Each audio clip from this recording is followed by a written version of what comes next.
I was discussing the plausibility of two essential features of the philosophy of illusion. The question that we have to decide whether to take life seriously or not, that is to say, whether the plot is comic or tragic. And if it's tragic, you see, must we say that it's ultimately tragic? And the question of who are you? And are we to say that I myself, right down at root, am just a little kind of jerk of some kind that really has nothing to do with this cosmos, but just arises in it and is here on sufferance for a short period, and then absolutely nothing follows, you see? Or the alternative to that is what I really am, the same as the whole thing, that is, the works, the it, or whatever you want to call it, Brahman, God, the Tao, the great void, the Buddha nature, I don't care, the self, anything, any name you want. And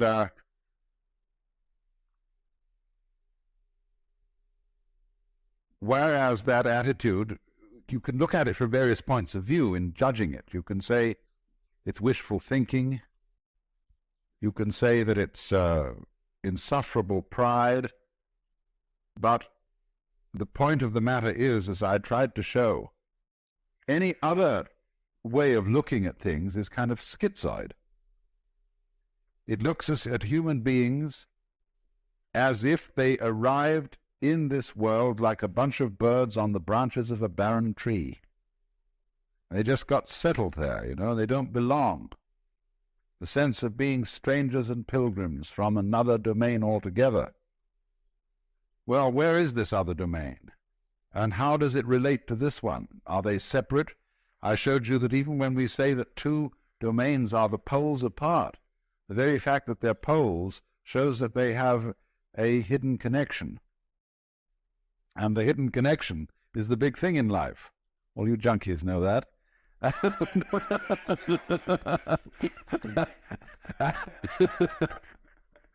And so, in other words, we get a pattern of organization that is radial rather than an assemblage, as if the universe were really a multiverse.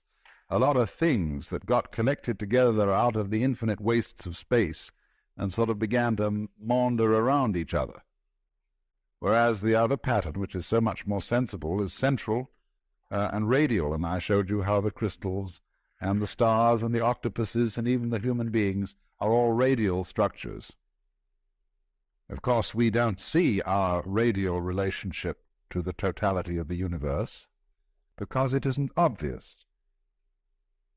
It's obvious that a tree is an arm of the earth reaching up and waving at the sky, and a mountain is another kind of radiation from the earth, and so is a leg from a body, and hair, and things like that.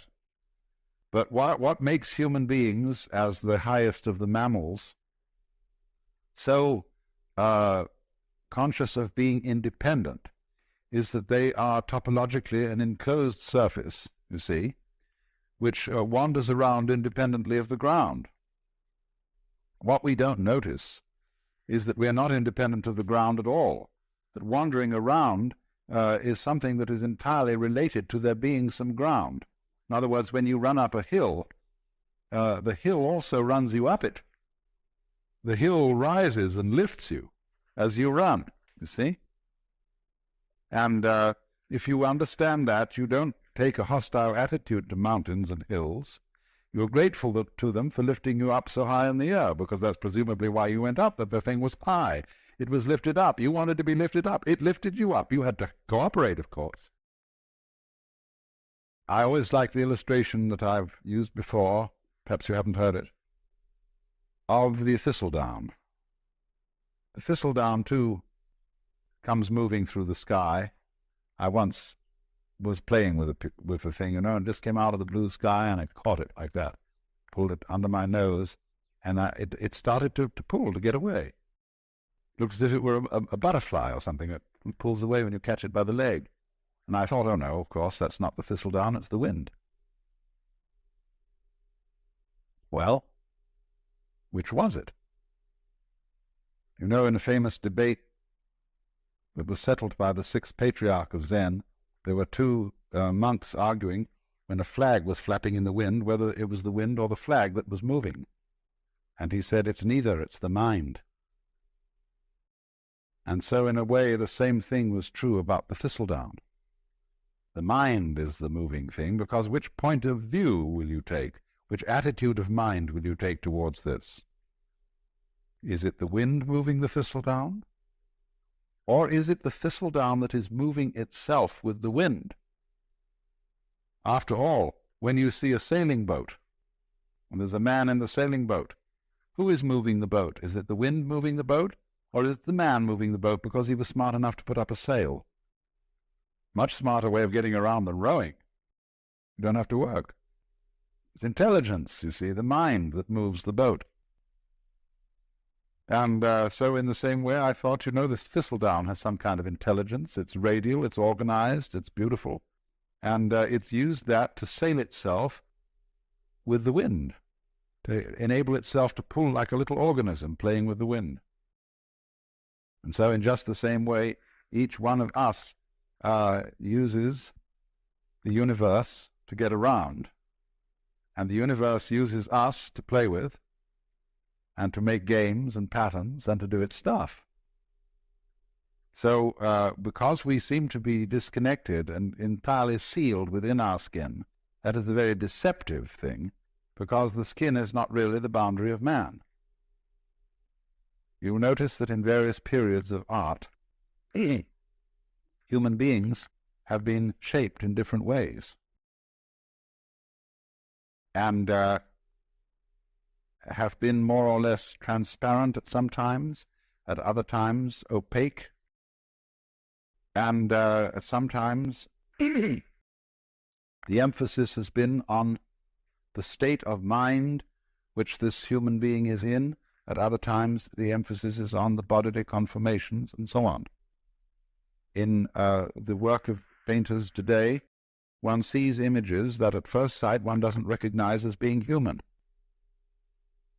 There was an exhibition at the Museum of Modern Art in New York some years ago called The New Image of Man. And these things didn't look like human beings at all. There's an old feeling that the shape of the universe is the shape of man. I don't know if you've ever heard that said. That man is the microcosm, and that the universe as a whole is the macrocosm. Now, as you plumb out into the universe and explore it astronomically, it gets very strange. You begin to see things in the depths that at first sight seem utterly remote. How could they have anything to do with us? They are so far off and so unlikely. And in the same way, when you start probing into the inner workings of the human body, you come across all kinds of funny little monsters and wiggly things that bear no resemblance to what we recognize as the human image. Look at a spermatozoon under a microscope, that little tadpole. And how can that have any connection with a grown human being? It's so unlike, you see. It's foreign feeling. And you get the creeps sometimes, the foreign feeling about yourself, if you feel your own pulse, or if you're able to look at an X-ray in some way of your inner organs working. See, they're all strangers to us. We don't know about them. And they give us the creeps, as if they were, you know, coming across some weird insects in the dark. That sort of feeling. But what we will always find out in the end, when we meet the very strange thing, and we look into the distant reaches of space, there will one day be the dawning recognition, that's me. Why, that's me. And the whole game of the universe, you see, is to appear as strange to itself as it possibly can. That's how one keeps variety going. That's how one keeps wonder going. And all kinds of exciting development. How different can you get? In the beginning, the Lord said, get lost, to himself, you see. So we shall find, for example, that space that you see all around you and containing you. And you can feel space in many ways. Space is not only something that comes through the eyes. The movement of your arms, if with closed eyes, for a blind person, is his way of knowing space. And you can hear space audibly. Lots of sounds appear to be in restricted spaces or ample spaces. And silence that goes with sound corresponds to space. And even St. Thomas Aquinas, that old Catholic theologian, said that good derives its virtue from evil, just as it is the silent pause that gives sweetness to the chant. So, but space, you see, that seems to contain, space is one's mind. This was common sense to people living in the early Renaissance, for example, at the time of Dante. There are many references in Dante's poetry to the identity of mind and space. And likewise in a 8th century text in China, the Sutra of the Sixth Patriarch, he likens the nature of mind to the nature of space. He says, just as space contains all the sun and the moon and the stars and the people and the mountains and the forests, so the nature of mind, the nature of consciousness, the nature of oneself contains all these things. So you see that if you think that way, you have an image of man that is global, that is very different from the image in which man is defined as bounded by his skin. That's a prejudice. We think now, for example, I have my own private thoughts. Well, nobody has private thoughts, because one thinks in images and words, and these words and images are derived from the whole thought structure of the society in which you live. We think thoughts. The domain of mind is very similar to the grid structure of an electric power supply system. You know, what happens is there's a network of power stations and transformers so arranged that if one of them gives out and fails to supply a certain area, immediately the grid connects them with other sources of power. Well, in rather a similar way, our minds are connected. Let's take one very obvious example of it. What Northrop Frye calls the order of words. The order of words is all existing literature, both rhetoric, what is spoken, of course, and what is written down. Now, it's his theory that as a scholar of literature and the history of literature, he can take any piece of writing of a reasonable length and tell you when it was written, because everything that is written and said is inescapably related to the whole order of words. And it's amazing what little things you might not notice would give you away, because he can say, well, obviously he has read this, thinking, say, of a particular novelist or poet, so it must come after the date when that novel was published. But he couldn't possibly use an expression like that to say, for example, that it was a capital day. He would never use that expression living, say, in contemporary 20th century America. That's a Victorianism, or it's an Edwardian way of talking. And so by all sorts of little clues like that, the scholar can pin down a piece of writing to when it was written, you see. That is because every individual piece of writing is a function of all writing that's being done. Well, now that's a very specific and almost crude illustration of something that's going on in a far more complicated way than that. It isn't only all writing, all thinking is being done in relation to the total order of thought. And in a still more subtle way, all living is being done in relation to the total order of life, to what de Chardin calls the biosphere, and it goes way beyond that, because of the vast interplay of what we now call gravitational and electrical fields, which embrace everything that there is. That is why the ancients, when a person was born, cast his horoscope. That was a map of the universe at the time of that person's birth, and therefore it was a drawing of his soul, because the soul is not inside the body. The body is inside the soul. The soul, your soul, is the whole universe as it is focused upon your organism. Now, of course, astrology is a very primitive science, and it interpreted the influence of the universe upon the individual in very crude ways, and it works mostly by good guesswork on the part of the astrologer.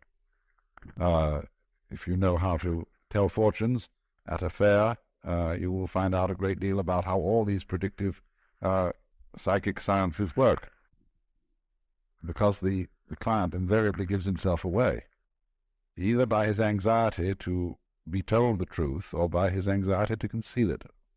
They work equally well. But there is, you see, underneath the astrological notion, a sound idea that the true map of the soul is the picture of the universe surrounding the individual. It isn't necessarily your soul is not the picture of the universe just at the moment when you were born, you see.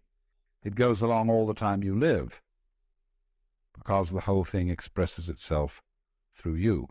And therefore, in that sense, the map of the stars, the horoscope, etc., was an image of man in just the same way as we regard a picture of the human body as an image of man. And it's an image from a different point of view. It's a bigger image. It shows, in other words, that your mind is very largely outside your body. After all, it's inside too. It's simultaneous. You see, I cannot think, I can't have a mind without seeing, feeling, and relating to other people, without all the social institutions, not only language, but the laws, the customs, the gestures, the rituals by which we relate to each other. All those things compose the mind. For the mind is a huge network of relationships and interconnections at a high level of sensitivity. Mind and matter are, of course, polar. They go together. They're two ways of thinking about the same thing, or shall we say two dimensions of the same thing, just like length and breadth, or just, shall we say, like shape and color. You see, nobody ever saw a shape that wasn't colored. Nobody ever saw a color that wasn't shaped. And yet we can see there's a very clear difference between color and shape. But they always go together. They're always found together. Well, it's the same sort of relationship between mind and matter. And the difficulty that people have in trying to reduce one to the other, and saying, well, the world is only material, or saying, on the other hand, that it's only mental, is the same difference you would have in trying to reduce all shapes to colors or all colors to shapes. Shape and color are made for each other, like a marriage made in heaven. They go together so perfectly, and yet stay so marvelously different. That's why the Buddhists say, difference is identity. Identity is difference. It sounds goofy, but it makes a great deal of sense, because what it's saying is a relational thing, that you don't know what identity is unless you know what difference is, and you don't know what difference is unless you know what identity is. That relationship between so-called opposites is called in the Chinese technical Taoist vocabulary mutual arising. So they say to be and not to be arise mutually. High and low are mutually posited. Long and short are mutually delineated, and so on.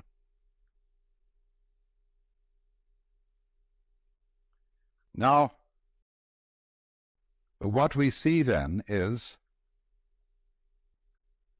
the totality of the cosmos focused at each point, you see, gives rise to the illusion of the independence of the point from the whole. Just as the human being, by virtue of having an enclosed epidermis, and to be able to walk instead of having to be rooted to the ground, presents the illusion of being separate. And so that's why I asked Vada to do these demonstrations last night, because he showed visually the interdependence of the figure and the background,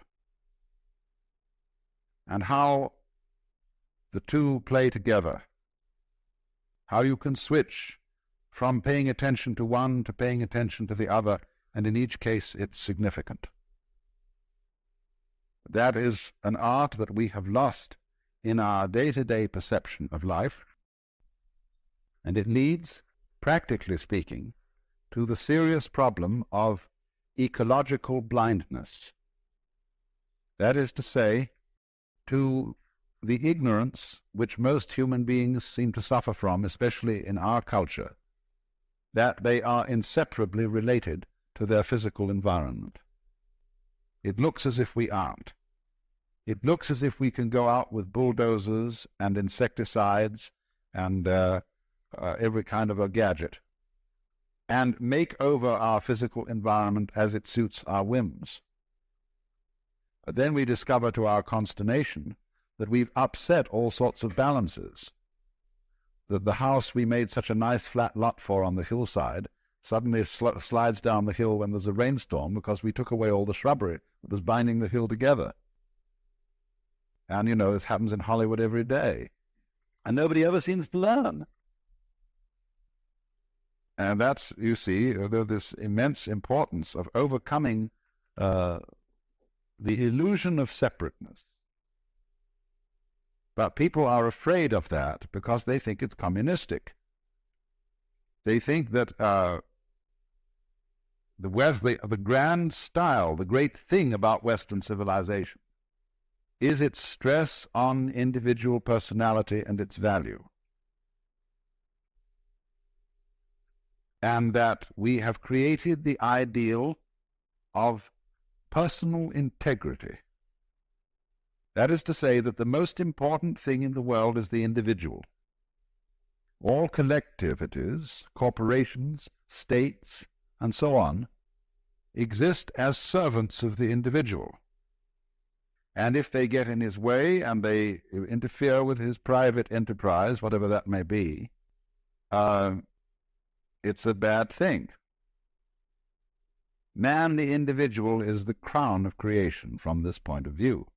And therefore, when anybody suggests that individual man is not what you thought was an individual, but is in some way united with, grounded in the totality, then if you're this kind of rugged individualist, you mix up your vocabulary and you call the totality the collective.